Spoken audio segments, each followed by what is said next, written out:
Hi guys, உங்ககிட்ட முட்டையும் bread வந்ததுன்னா இந்த பிரெட் டோஸ்ட் செஞ்சு பாருங்க. சூப்பரா இருக்கும். இது ஒரு 5 மினிட்ஸ் நம்ம செஞ்சிடலாம்.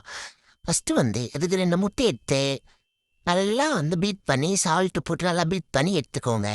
அதுக்கப்புறம் ஒரு தோசைக்கல் வச்சு தோசைக்கல் சூடானதுக்கப்புறம் 2 ஸ்பூன் எண்ணெய் சேர்த்துக்கோங்க. எண்ணெய் சேர்த்துட்டு நம்ம பீட் பண்ணி வச்சிருந்த எக்கில் அந்த பிரெட்டை நல்லா போட்டு டிப் பண்ணி எடுத்துக்கலாம். டிப் பண்ணி எடுத்து சூடான தோசைக்கல்ல போட்டு ஆயில் ஊற்றி 2 சைடு டோஸ்ட் பண்ணி எடுத்தீங்கன்னா ஈஸி அண்ட் சிம்பிள் அண்ட் டேஸ்டான பிரெட் டோஸ்ட் ரெடி. இது நம்ம ஈவினிங் ஸ்நாக்ஸ்லாம் செஞ்சு சாப்பிடலாம். 5 மினிட்ஸ்லேயே செஞ்சிடலாம். செஞ்சு பார்த்துட்டு எப்படி இருந்துச்சுன்னு கமெண்ட்ல சொல்லுங்க.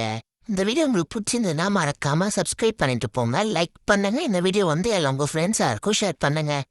தேங்க்யூ ஃபார் வாட்சிங்.